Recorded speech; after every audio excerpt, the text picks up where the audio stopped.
The words still burned like brands against her ribs. "You'll never be loved," her father had said, his preacher's voice cutting deeper than any blade ever could. Now Rosalind Barrett ran through the midnight desert, her bare feet bleeding against stones that seemed kinder than the man who'd raised her. Behind her, the house of God stood silent and judgmental. Ahead, only darkness promised mercy. She didn't know that in the shadows between lightning strikes, a cowboy named Boone Kelly watched her flight, with eyes that had learned to recognize broken things. The storm was coming, but salvation wore spurs and rode alone. The thunder rolled across midnight crossroads, like the voice of an angry god, and Rosalind Barrett pressed her back against the rough bark of a cottonwood tree, feeling the rain begin to fall in heavy, deliberate drops. Her father's words echoed in the chambers of her heart with each lightning flash. "You'll never be loved." 22 years of hearing those words had carved them into her bones, made them as much a part of her as the color of her eyes or the shape of her hands. She had believed them completely until tonight, when something inside her chest had finally cracked open like an egg, spilling out a desperate hunger for something different, something true. The preacher's house behind her stood dark and accusing, its windows like dead eyes, watching her flight into the storm. Her dress clung to her body, soaked through in minutes, but she welcomed the cold bite of the rain against her skin because it felt like baptism, like washing away the accumulated weight of years spent believing she was fundamentally unworthy of tenderness. The desert stretched before her in all directions, vast and indifferent, offering no promises except the brutal honesty of survival. She had taken nothing with her except the clothes on her back and a small leather pouch containing her mother's wedding ring, the only thing of value she owned, the only thing that connected her to a love she had never known.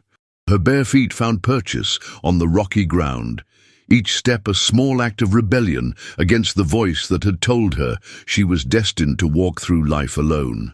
The wind picked up, carrying with it the scent of sage and distant rain, and Rosalind closed her eyes for a moment, letting herself imagine what it might feel like to be someone else, someone whose father had looked at her with pride instead of disappointment. Someone who had grown up believing she deserved the same kindness she saw other people give and receive so easily. But when she opened her eyes, she was still herself, still the preacher's daughter who had never been good enough, still the young woman whose every attempt at connection had been met with criticism and correction. The storm was getting worse, lightning illuminating the landscape in brief, stark moments that made everything look like a photograph of the end of the world. She stumbled over a loose stone and fell to her knees, the impact sending a sharp pain up through her legs. But she didn't cry out, because she had learned long ago that crying only made things worse, only gave her father more evidence of her weakness, more proof that she was exactly as pathetic as he believed her to be. The mud soaked through her dress at the knees, cold and gritty, but she stayed there for a moment, letting herself feel the full weight of her exhaustion, the bone-deep tiredness that came from carrying shame like a stone in her chest for so many years. When she finally pushed herself back to her feet, her hands were shaking, but not from the cold.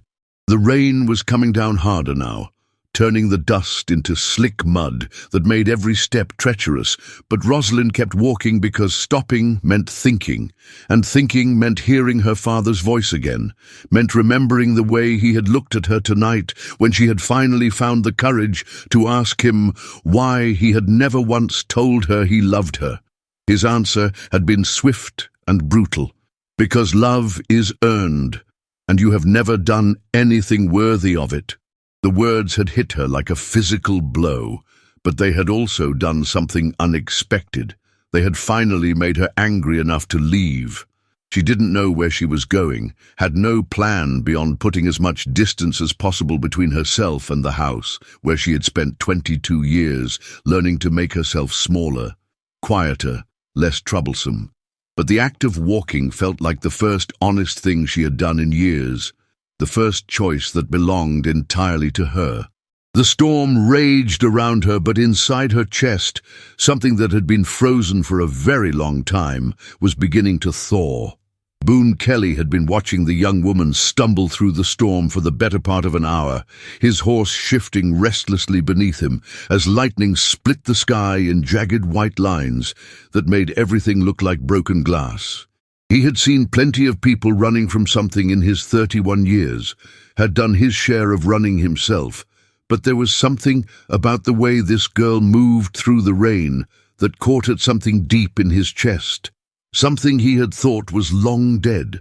She wasn't running with the frantic energy of someone being chased. She was walking with the slow, deliberate pace of someone who had finally decided that anywhere was better than where she had been. Her dress was plastered to her body, her dark hair hanging in wet ropes around her face, but she kept moving forward with a determination that spoke of desperation and courage in equal measure. He had been riding through midnight crossroads on his way to nowhere in particular, following the restless urge that had been driving him from town to town for the past 5 years, when the storm had caught him. He had taken shelter under a rocky overhang, planning to wait it out, but then he had seen her emerge from the direction of the preacher's house like a ghost made solid, and something about her solitary figure against the vast darkness had made him forget about staying dry. Boone had learned to read people the way other men read books, and everything about this young woman's posture told him she was carrying a weight that was too heavy for her shoulders, a burden that had been placed there by someone who should have protected her instead. The rain was getting worse, turning the already treacherous ground into a maze of hidden holes and slick rocks that could break an ankle or worse, and Boone watched her stumble and catch herself, stumble and catch herself, with the patient persistence of someone who had learned that falling down was just another part of life. He had seen that kind of resilience before, usually in people who had been knocked down so many times that getting back up had become automatic, a reflex born of necessity rather than hope. When she fell to her knees in the mud and stayed there for a long moment, her shoulders shaking with exhaustion or grief or both, Boone made a decision that surprised him with its swiftness and certainty. He urged his horse forward, moving slowly so as not to startle her, the animal's hooves making soft sucking sounds in the wet earth as they approached. When he was close enough to see the delicate line of her profile in the lightning flashes, he dismounted and stood at a respectful distance, waiting for her to notice him. She looked up with eyes that were wide with fear and something else, a kind of wild hope that made his chest tighten with an emotion he couldn't name. "Ma'am," he said quietly, his voice barely audible over the storm, "this isn't weather for walking." He didn't ask where she was going or why she was out here alone, because he had learned that people told you what they wanted you to know when they were ready, and pushing for answers usually just made them run faster. She stared at him for a long moment, taking in his weathered face, his gentle eyes, the way he held himself with the easy confidence of someone who was comfortable in his own skin. And Boone saw the exact moment when she decided he wasn't a threat, saw her shoulders drop slightly as some of the tension left her body. "I don't have anywhere else to go," she said, and her voice was hoarse from crying or shouting or both, but there was a thread of steel running through it that told him she was stronger than she looked.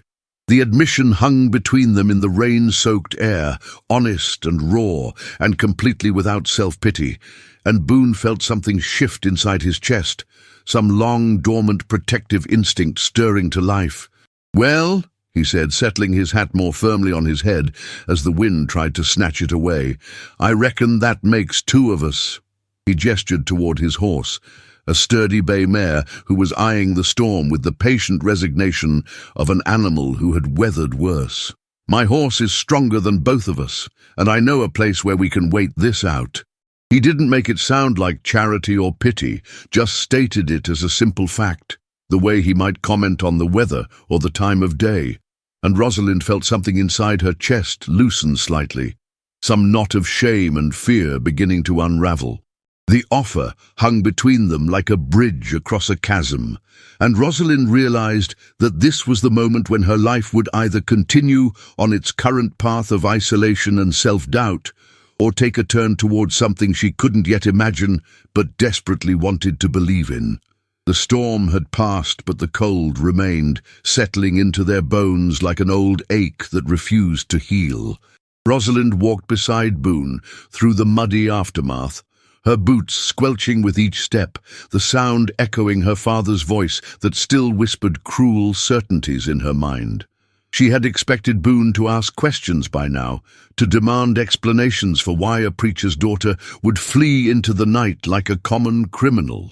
Instead, he moved with the quiet patience of a man who understood that some wounds needed time before they could be touched. His silence wasn't empty. It was full of something she had never experienced before, a presence that didn't require her to justify her existence or apologize for taking up space in the world. When he handed her his coat without a word, she felt something crack open inside her chest, not breaking but expanding, like a door that had been locked for so long she had forgotten it could open. The fabric smelled of leather and campfire smoke, of wide-open spaces and freedom, and she pulled it closer around her shoulders like armor against the voices that told her she didn't deserve such kindness. Boone watched her from the corner of his eye, noting how she flinched at sudden sounds, how her shoulders carried the weight of invisible chains that no amount of distance could break. He had seen that look before in wild horses that had been broken too young, their spirits bent but not entirely crushed, still capable of running if given the chance. There was something about the way she held herself, proud despite everything, defiant even in her vulnerability, that reminded him of his own reflection in still water, distorted but recognizable. He had spent years running from his own ghosts, from the disappointment in his father's eyes when he chose the open road over the family farm, from the weight of expectations he could never seem to meet. But watching Rosalind struggle with demons he couldn't see, he felt something shift inside him, a protective instinct he hadn't known he possessed. She wasn't just running from something, she was running toward something, even if she didn't know what it was yet.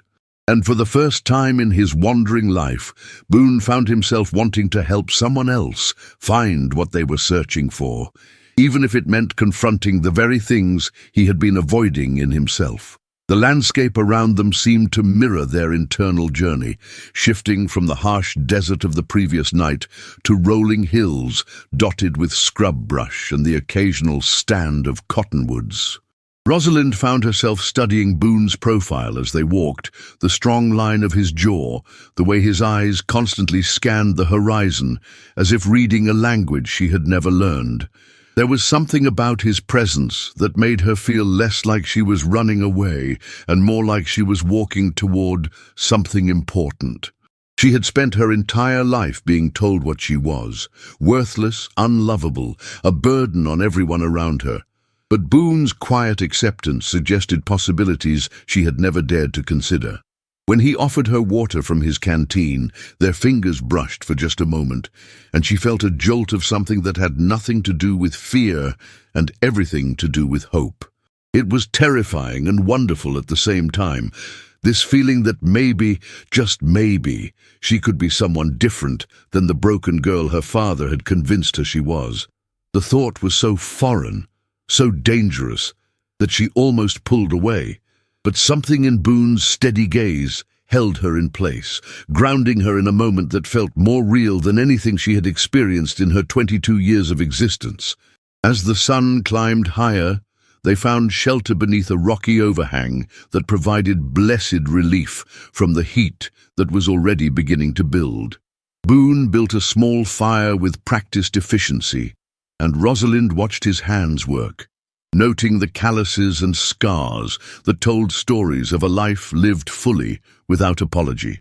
She wanted to ask him about those stories, about the places he had been and the things he had seen, but the words felt too heavy in her throat, weighted down by years of being told that her curiosity was inappropriate, that good girls didn't ask questions about men's business.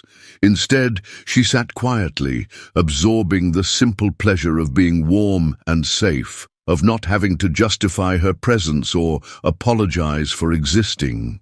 When Boone handed her a piece of jerky, she realized it was the first food she had eaten in over a day, her stomach cramping with sudden hunger that she'd been too afraid and too numb to notice.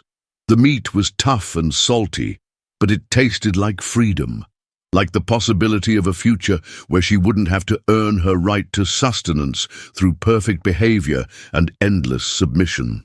She chewed slowly, savoring not just the food, but the moment itself, the quiet companionship of someone who seemed to see her as a person rather than a problem to be solved or a sin to be forgiven. The afternoon stretched before them like an unwritten page, full of possibilities that both thrilled and terrified Rosalind in equal measure. She found herself stealing glances at Boone, trying to understand what kind of man would help a stranger without asking for anything in return, without demanding explanations or extracting promises. In her experience, kindness always came with a price, usually one that was higher than she could afford to pay.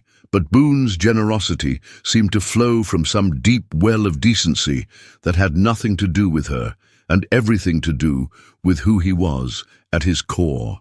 When he caught her looking, he didn't turn away or make her feel ashamed for her curiosity. Instead, he smiled, a slow, gentle expression that transformed his weathered features and made her heart skip in a way that was entirely new and completely overwhelming. She felt heat rise in her cheeks and looked down at her hands, surprised by her own reaction, by the way her body seemed to be waking up from a long sleep she hadn't even realized she had been in. For the first time in her life, she wondered what it might feel like to be wanted rather than merely tolerated, to be chosen rather than endured, and the thought was so revolutionary that it made her dizzy with its implications. The fire crackled between them, sending sparks up into the clear blue sky, and Rosalind felt something fundamental shifting inside her, like tectonic plates rearranging themselves after years of pressure. She was no longer just running from her father's house. She was running towards something she couldn't yet name, but could feel calling to her from somewhere beyond the horizon. Boone represented possibilities she had never dared to imagine. Not just escape, but transformation, not just survival, but the chance to discover who she might be when she wasn't constantly defending herself against attacks on her worth and dignity.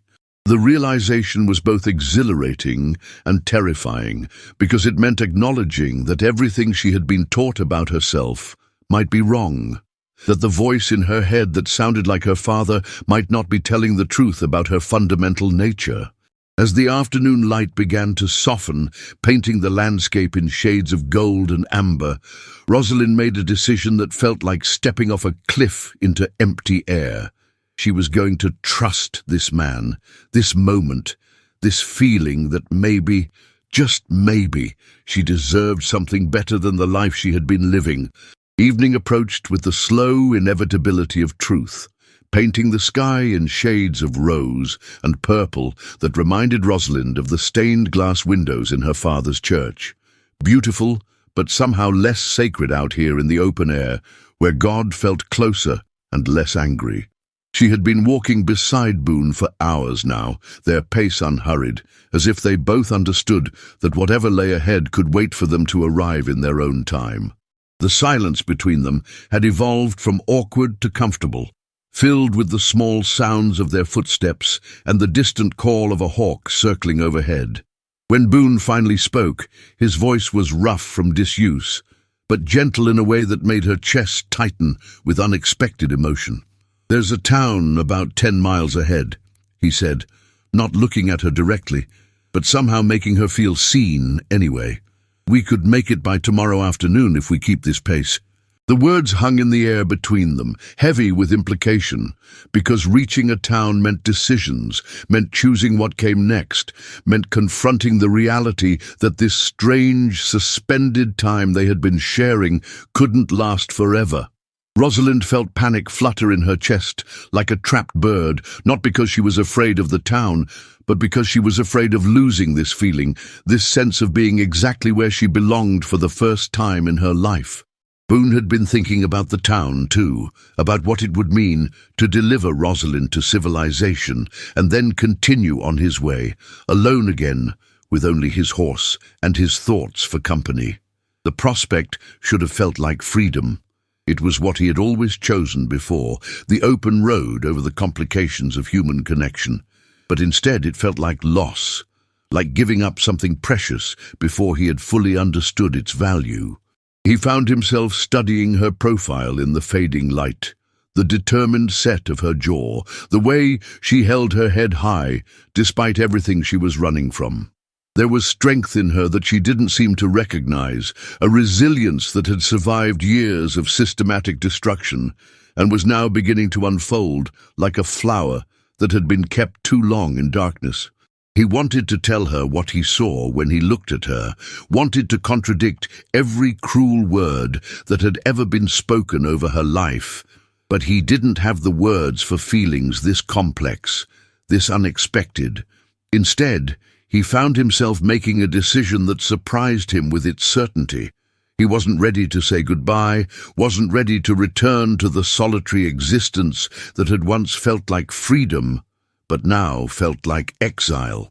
When he spoke again, his voice carried a weight that made Rosalind turn to look at him fully for the first time since they had started walking together. "I've been thinking," Boone said, the words coming slowly, carefully, as if he was testing their weight before committing to them fully. "About what comes next, I mean." Rosalind felt her heart begin to race, afraid that he was about to tell her this was where their paths diverged, that he had done his good deed, and now it was time for her to face whatever came next, on her own. But instead of the dismissal she expected, she saw something in his eyes that looked almost like vulnerability, as if he was taking a risk that scared him as much as it scared her. "I don't know what you're running from," he continued, "and I don't need to know unless you want to tell me, but I know what it looks like when someone's trying to find their way to something better, and I know what it feels like to be alone with that kind of hope." His words hit her like a physical blow, not because they hurt, but because they were so precisely true, so exactly what she needed to hear that she felt tears spring to her eyes before she could stop them. No one had ever acknowledged her hope before, had ever suggested that her desperate flight might be about moving towards something rather than just running away. The validation was overwhelming, like sunlight after years of living in shadow, and she had to look away to keep from crying in front of this man who had already seen too much of her vulnerability. The tears came anyway, silent and unstoppable, carrying with them years of accumulated pain and the sudden, overwhelming relief of being understood by another human being. Rosalind tried to wipe them away quickly, embarrassed by this display of weakness, but Boone's hand on her shoulder stopped her, gentle but firm, as if he was anchoring her to something solid in a world that had always felt like shifting sand beneath her feet. "It's all right," he said, and his voice carried a tenderness that undid her completely, that made her realize she had been holding her breath for years and was only now learning how to exhale. She turned toward him then, not caring that her face was streaked with tears, not caring that she looked broken and desperate and nothing like the composed young woman she had been taught to pretend to be.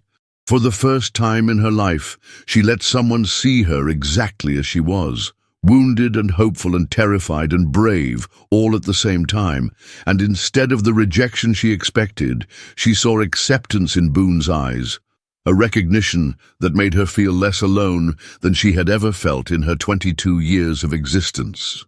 The moment stretched between them, fragile and precious, like something that could shatter if either of them moved too quickly or spoke too loudly, but also strong enough to hold the weight of everything they weren't yet ready to say out loud. When Boone reached up to brush a tear from her cheek, Rosalind didn't flinch away, didn't apologize for taking up space or requiring comfort or being anything other than perfectly self-sufficient. His touch was careful, reverent almost, as if he understood that she had never been touched with kindness, that every hand that had ever been laid on her had carried judgment or punishment, or the expectation that she would somehow be different than she was. "You don't have to carry it all alone," he said, and the words were so simple, so revolutionary, that they rewrote something fundamental in her understanding of how the world worked. She had always believed that her pain was hers to bear, that asking for help was a sign of weakness, that love was something you had to earn through perfect behavior and endless sacrifice. But Boone was offering something different, not rescue exactly, but partnership, the radical idea that two people could walk through difficulty together and somehow make each other stronger in the process. The concept was so foreign, so dangerous to everything she'd been taught about her place in the world, that she felt dizzy with the implications. But underneath the fear was something else. Something that felt like the first green shoots of spring after a long, brutal winter, the possibility that she might not have to face whatever came next entirely on her own. As full darkness settled around them, they made camp in a small grove of trees that provided shelter from the wind and a sense of enclosure that felt almost intimate. Boone built another fire, and they sat across from each other, the flames dancing between them like a living thing that connected them even as it maintained the safe distance they both seemed to need. Rosalind found herself studying his face in the firelight, noting the lines around his eyes that spoke of years spent squinting into the sun, the scar along his jawline that told a story she might never know, the way his mouth curved slightly upward even in repose, as if he carried some secret knowledge about the fundamental goodness of the world, despite everything he had undoubtedly seen and experienced. She wanted to ask him about his own story, about what had brought him to this moment, this place, this willingness to help a stranger who had nothing to offer in return, except her own broken gratitude. But the questions felt too large, too intimate for this fragile new thing growing between them, so instead she simply sat in the warmth of the fire and his presence, allowing herself to imagine, for the first time in her life, what it might feel like to be part of something larger than her own survival, to be chosen and valued and seen as worthy of care simply because she existed, not because she had earned it through perfect behavior or endless self-sacrifice. The night passed with the slow rhythm of shared breathing and the occasional crack of settling wood in the fire, sounds that wove themselves into Rosalind's dreams and made her feel safer than she had since childhood. Before she learned that safety was something that could be withdrawn without warning or explanation. She woke before dawn to find Boone already awake, sitting with his back against a tree, watching the eastern horizon with the patient attention of a man who had spent years reading the sky for signs of weather and direction. There was something about the way he held himself in these quiet moments that spoke of deep solitude, not the bitter loneliness she knew so well, but the chosen solitude of someone who had learned to be comfortable with his own company while still remaining open to connection when it presented itself. When he noticed she was awake, he smiled, and the expression transformed his weathered features into something almost boyish, as if the years of hard living hadn't quite managed to touch some essential part of him that remained hopeful and kind. "Morning," he said softly, and the simple greeting carried more warmth than all the elaborate benedictions she had heard in her father's church, more genuine care than any of the formal expressions of concern that had been offered to her over the years by people who saw her as a duty rather than a person. She found herself smiling back, surprised by how natural it felt, how easy it was to let happiness show on her face when she wasn't constantly monitoring herself for signs of inappropriate emotion or insufficient gratitude. The sunrise, when it came, was spectacular in the way that only desert sunrises could be, painting the sky in layers of gold and pink and orange that seemed to set the very air on fire with possibility. Rosalind had seen countless sunrises from her bedroom window, but they had always felt like reminders of another day to be endured, another 24 hours of walking carefully through a minefield of her father's expectations and disappointments. This sunrise felt different, not like a burden to be shouldered, but like a gift to be received, a daily miracle that she was finally free to appreciate without having to justify her right to witness beauty or feel joy in the presence of something larger than herself.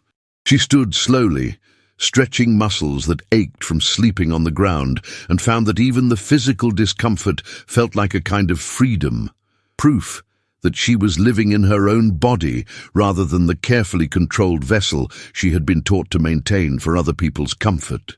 When Boone handed her a cup of coffee, he had somehow managed to brew over the coals of their fire. She accepted it with both hands, wrapping her fingers around the warm metal and inhaling the rich, bitter scent that seemed to promise energy and alertness and the possibility of facing whatever the day might bring. The coffee was strong and slightly bitter, nothing like the weak, over-sweetened tea she had been accustomed to, but it tasted like authenticity, like the real world she was finally beginning to inhabit instead of the artificial one she had been trapped in for so long. As they prepared to continue their journey, Rosalind found herself moving with a confidence she didn't recognize, making decisions about which direction to walk and how to pack their few belongings without constantly seeking approval or permission. It was a small thing, this sense of agency, but it felt revolutionary after years of having every choice made for her, every preference dismissed as irrelevant or inappropriate. Boone seemed to notice the change in her, the way she held her shoulders straighter, the way she met his eyes directly, instead of looking away in automatic deference. When she suggested they follow a particular trail that looked less traveled but more direct, he nodded seriously, as if her opinion carried weight, as if she was a partner in this journey, rather than a burden he was carrying out of misplaced charity. The validation was intoxicating, this feeling of being treated as an equal, as someone whose thoughts and preferences mattered in the grand scheme of things. She found herself walking taller, breathing deeper, noticing details about the landscape that she had never paid attention to before. The way the morning light caught the dew on spider webs, the distant call of a meadowlark, the endless expanse of sky that seemed to promise infinite possibilities for someone brave enough to claim them. For the first time in her life, she felt like she was living in the world, rather than just surviving in it, participating in her own existence, rather than simply enduring it. The town, when it finally appeared on the horizon, looked like something from a dream, or perhaps a nightmare, depending on your perspective. Rosalind felt her steps slow involuntarily as the buildings became more distinct, as the abstract concept of civilization transformed into the concrete reality of streets and houses, and people who would look at her and make judgments about who she was and what she was doing traveling alone with a man who wasn't her husband or her father. The familiar anxiety began to creep back into her chest, the old voices whispering that she was about to be found out, exposed as the fraud she had always known herself to be, the girl who had pretended to be good and obedient while harboring thoughts and desires that would shock anyone who knew the truth about her inner life. But when she glanced at Boone, she saw something in his expression that steadied her, a quiet confidence that suggested he wasn't ashamed to be seen with her, wasn't planning to abandon her at the first sign of social disapproval or inconvenience. The realization was both comforting and terrifying, because it meant she would have to decide what kind of person she wanted to be now that she had the freedom to choose. Now that she was no longer constrained by her father's narrow definition of acceptable behavior, the weight of that responsibility was overwhelming. But underneath the fear was something else, something that felt like excitement, like the first stirring of a self she had never been allowed to discover. As they walked down the main street of the town, Rosalind was acutely aware of the curious glances they attracted, the way conversations paused as they passed, the subtle but unmistakable signs that their arrival was being noted and discussed by people who had nothing better to do than speculate about strangers. She had expected to feel shame, to want to hide or explain or apologize for her presence, but instead she found herself standing straighter, meeting the stares with a directness that surprised her with its boldness. Boone walked beside her with the easy confidence of a man who had never doubted his right to exist in the world, and some of that confidence seemed to transfer to her through proximity, like warmth from a fire that gradually spreads to everything around it. When they stopped in front of the general store, he turned to her with an expression that was both serious and gentle, as if he was about to say something important, but didn't want to frighten her with its implications. "I've been thinking about what you said yesterday," he began, and Rosalind realized with a start that she couldn't remember saying anything particularly significant. That most of their communication had been through glances and gestures and the comfortable silence of two people who understood each other without needing many words.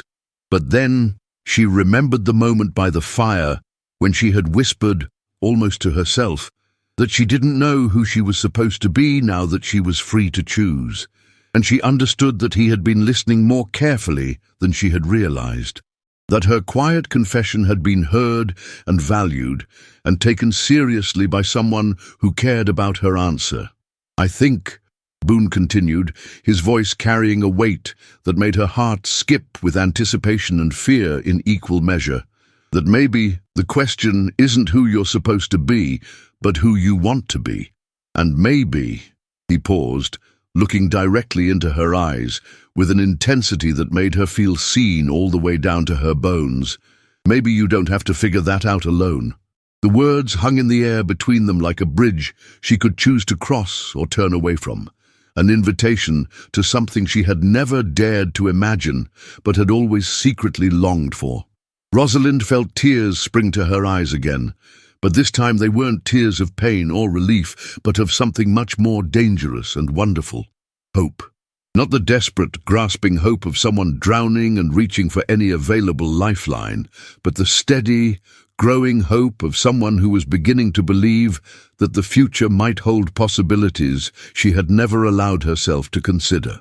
When she reached for his hand, it was the first time in her life that she had initiated physical contact with another person out of desire rather than duty. And the simple act of choosing to touch and be touched felt like the most revolutionary thing she had ever done. As their fingers intertwined, she felt something fundamental shift inside her, like a door opening onto a room she had never known existed. And she realized that this was what it felt like to choose love instead of simply accepting whatever scraps of affection were thrown her way. This was what it meant to believe, finally and completely, that she was worthy of being chosen in return.